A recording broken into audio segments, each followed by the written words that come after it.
The Rovoron Kullter Luxury is probably one of the worst names I've ever heard for a scooter, but despite its name, it's one of the coolest scooters I've reviewed in a while. It's manufactured by scooter experts Mini Motors, the same company behind Dualtron, which is probably the most famous dual motor electric scooter brand. So these guys know how to make them even if they don't know how to name them. One of my most reviewed videos is for the Dualtron Victor, and this scooter actually shares a lot of DNA with that scooter, almost identical specs and many of the same core parts. So naturally, this had a very familiar feel for me when I was testing it. I was pretty critical of the Victor as I felt like it had a number of shortcomings for its price, and with the retail price of the Kullter Luxury sitting around the same point, I was curious to see if it had the same faults. One nice part is that Mini Motors USA actually has it on sale right now for under $2,000, so if you like what you see in this review, the sale price might help you pull the trigger on one. As much as I like the sleek, sporty, black design of all the Dualtron models, the Rovoron scooters have a lot more personality and they've got flashier aesthetics, which I like a lot. The white Kullter Luxury really grabs attention, and this is the scooter that I seem to get the most comments and compliments on in public. They also have a few other flashy colors like this electric blue or like a neon green if you want an even wilder look.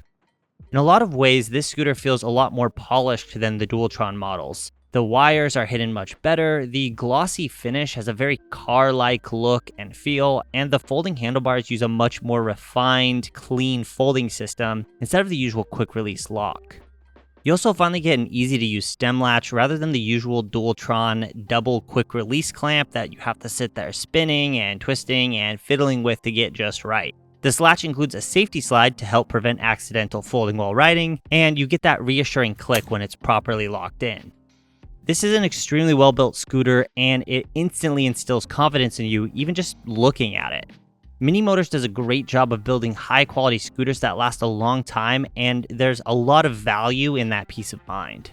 The EY3 display is a staple of Mini Motors scooters, and while it is starting to get a bit outdated with most new high-end scooters moving away from it, there is a reason so many scooters used it for so long.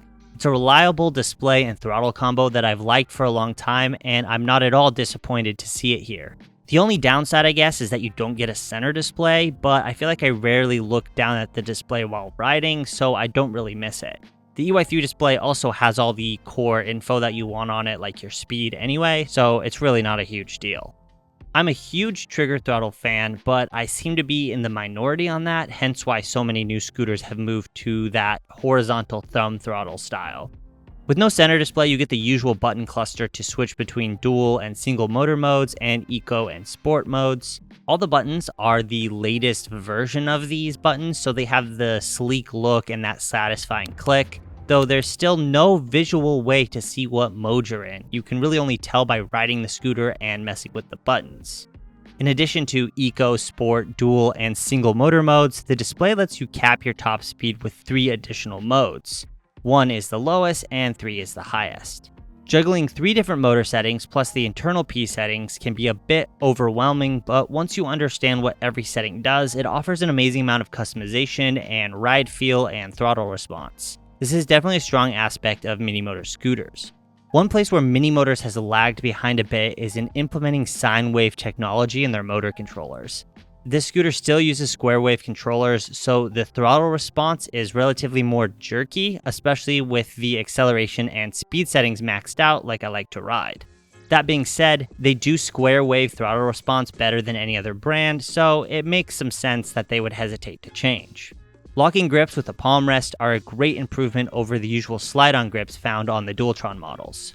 One of the biggest strengths of this scooter is the spacious riding area. The wide platform and enormous tiered tail make it one of the most versatile scooters I've tested when it comes to foot position. This is one place where the Kullter Luxury has a huge advantage over the original Dualtron Victor. The Victor has a short riding platform and no tail at all, and so this feels like a huge upgrade for me. The downside is that the Kullter is a bit bulkier, heavier, and overall less portable, though not by a ton, and it's honestly a trade I'm more than willing to make. I love the decision to go with grip tape over a mat as it offers better grip and makes customizing your ride or replacing a worn down riding surface really easy. It also gives you clear access to the deck screws in case you need to make a repair or a modification. The ambient programmable lighting really rounds out the look of the scooter and is another signature Mini Motors touch. It's pretty obvious why Mini Motors scooters are favorites of those enthusiasts who want a ride that will turn heads. Let's jump into performance and ride feel now. As I mentioned, performance-wise, this is essentially the Dualtron Victor, which is a great thing. It has dual motors with a peak output of 4,000 watts, so it has plenty of punch off the line and plenty of top speed. It has a tested top speed of 46 miles an hour on flat ground, which is starting to reach that upper limit of where I'm comfortable to cruise for extended periods, so it's plenty fast. It should go without saying that this has no trouble on hills, eating up even the steepest roads without slowing down. You still get the signature Mini Motors feel and sound when you ride, and the whine of the motors is just iconic at this point.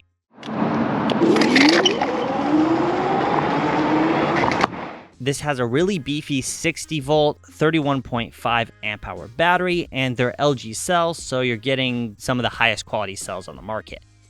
For the range test, I rode at the fastest speeds I could in the highest mode to find a minimum range. You can actually watch that range test on my channel if you're interested. I was able to get 25.6 miles of minimum range. Over 25 miles of range is what I like to see from scooters at this price. Extending the range to 30 or 40 miles is a simple matter of riding with lower speed settings or at a slightly lower average speed. The Zoom hydraulic disc brakes are plenty to bring the scooter to a stop quickly, especially combined with a touch of regen braking. If you're like me and turn the regen all the way off, you will still have plenty of stopping power. When it comes to ride comfort, the Kullter Luxury offers a decent setup with quad spring suspension. Even a year ago, I would have praised this suspension because it's quite good as far as non-adjustable suspension goes, but the competition really has raised the bar with models like the Mantis King GT and the Nami Klima offering a ton of suspension travel with fully adjustable preload and rebound. Relatively, this suspension feels a bit bouncy, but gets the job done well enough while matching the aesthetics and clean look of the scooter perfectly. You also get tubeless tires, which is something the Dualtron Victor didn't have, and that's why I got 3 flat tires in my first month of owning that scooter. I ended up switching the tires on the Victor to the tubeless tires from the Dualtron 3, and we actually see those same tubeless tires here on the Kullter Luxury. You get the added shock-absorbing benefits of air-filled tires with the decreased risk of flats, especially pinch flats. They can still get puncture flats, but tubeless tires work much better with tire sealant, which can be used to fix your average puncture. As far as portability goes, what you see is what you get. No scooter in this class is very light, and the Kullter Luxury weighs in at 74.2 pounds, which is actually on the lighter side compared to similar scooters despite how roomy and comfortable it is to ride. Folding time is significantly quicker than other Mini Motor scooters thanks to the new latch style. It also has a deck latch to prevent the handlebars from flopping around when folded down. The folding handlebars help out with getting the scooter into those tighter spaces like the trunk of a car or the corner of your garage. So I've compared the Kullter Luxury to other scooters in this class, but what specifically are those scooters and who should get this model over the other ones? My favorite other scooters in this class around $2,000 are the Nami Klima, the new Max Fun 10 Pro, which I just released a review on, and the Cabo Mantis King GT. If you're familiar with these models, then you'll notice a lot of similarities between them. They are performance-focused with sleek, sporty design and almost identical components. The Kullter really breaks the mold and stands out in aesthetics, component choices, and overall integration. If you want a visually unique, fast, high-quality scooter that focuses on staying low maintenance, then the Kullter is a genuinely great option.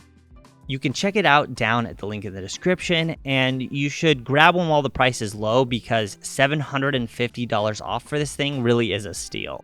Let me know what you think of this scooter down in the comments. Thanks for watching, and I'll see you in the next one.